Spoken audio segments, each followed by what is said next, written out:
Yeah, so Oklahoma just lost their four-star quarterback commit.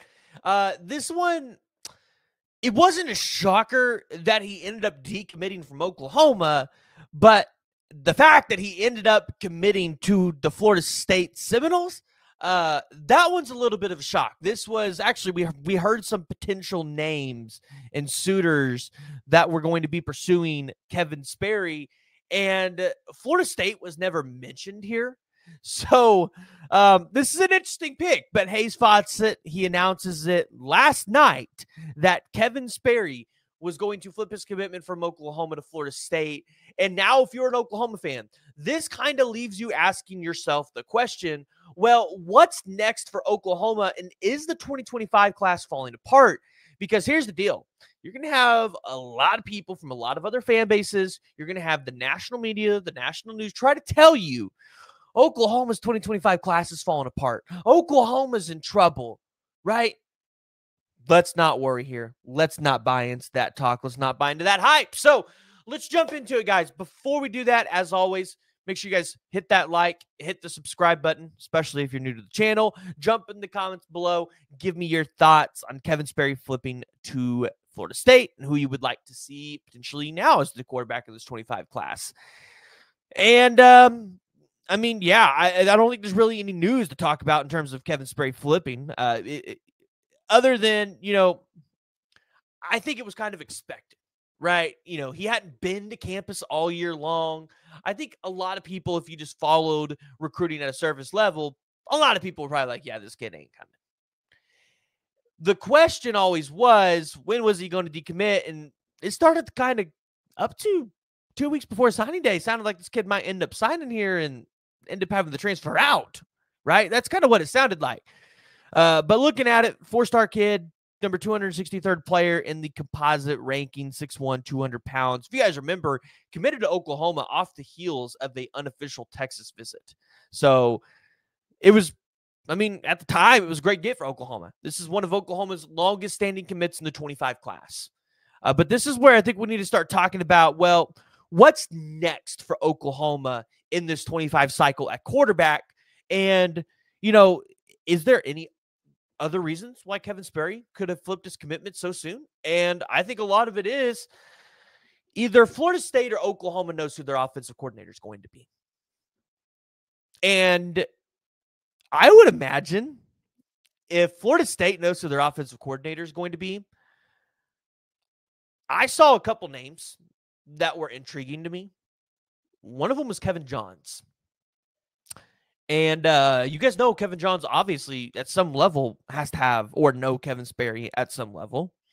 If Kevin Johns ends up as Florida State as an offensive coordinator, which would be an insane upgrade for him, going from an offensive coordinator at Duke to an analyst at Oklahoma back to being an offensive coordinator at Florida State, big time win for Florida State on both levels. But looking at what's next for Oklahoma, you got to look at one quarterback commit. We're going to talk about two others, but this is the one you've seen everybody jump on. And it's Jamarian Ficklin. I want to say Franklin, like we're talking about Penn State's head coach. I'm not talking about Penn State's head coach. We're talking about Jamarian Ficklin, 6'1", 185 pounds. So kind of similar in terms of intangibles to Kevin Sperry. But out at Muskogee, Oklahoma, I heard somebody say something interesting about Ficklin last night in the chat. And it was, if Ficklin was in Texas, playing Texas high school football, he's a top 300 player. But because he's in Muskogee, he ain't getting that kind of love. So currently committed to Texas State, you look at Ficklin as maybe as an underrated prospect, somebody who's probably a damn good prospect. In 23, he threw for 3,249 yards, 32 touchdowns, 6 interceptions as a junior, right? Completing 67% of his passes and added 947 yards on the ground and 20 touchdowns. He led Muskogee to an 11-2 record and an Oklahoma 6A2 state championship. Now, he's played a little bit of defense too, but that's not what Oklahoma's going to be wanting it for. The interesting with Ficklin here is, and the thing that you have to understand, he's going to Utah this week. And per reports, it doesn't sound like Oklahoma was going to move forward with Ficklin. But I also don't think Oklahoma expected Sperry to be flipping his commitment at this point in time. So Oklahoma might have to reevaluate what they want to do.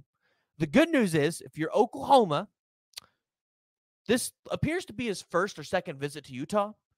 You've gotten him on campus like 7 or 8 times now. Like, you've had him on campus quite a bit. His most recent visit was on November 2nd. Oklahoma has kept this kid coming, and they've kind of just kept him in their corner. Now, the question is, can they make him feel enough of a priority at this point to want to come to Oklahoma? That's the only question that I have at this point. Because, yes, you've kept him on coming on campus. You've kept him in your corner. But, like I said, it sounds like you told the kid you were going to move on. Now you might be up the paddle without a creek. So we'll see where Oklahoma is going to go, see if they can keep the in-state prospect in-state. But there's a couple other in-state prospects Oklahoma could be looking at. You got Grady Admonson, who is a 6'1.5", 215-pound quarterback out at Deer Creek in Edmond, Oklahoma. I actually watched this kid, currently committed to Georgia Tech. Watched him play Memorial this year. I like this dude. I think he's pretty good. Then you've also got another guy in David McComb. I've actually seen a couple of you guys jump down in the chat and be like, why doesn't Oklahoma pursue David McComb? He's 6'3", 210. He's a gunslinger, currently committed to Kansas, right?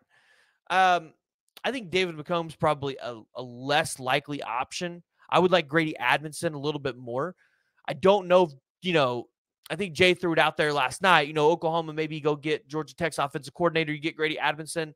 I think it could get Grady Admonson without taking Georgia Tech's offensive coordinator, because I think you could just convince him to want to come to Oklahoma. Shout out to Phil Sexton, though, because Philip Sexton on Twitter put this one out too, and I haven't really seen anybody else talk about it.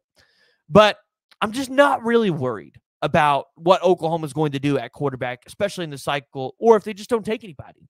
Because whatever offensive coordinator you bring in, they're going to want to bring in their own guy, right? And that's probably going to be a portal dude. At the same time, Oklahoma has a 2026 quarterback committed in Jaden O'Neal at 6'3", 200 pounds. He's the number 101st player in the country. This dude's going to be a 5-star at some point. Jaden O'Neal's an absolute stud. Jaden O'Neal's a dude. So when you look at Oklahoma and you look at the decommitment of Kevin Sperry, flipping his commitment to Florida State, not a huge deal.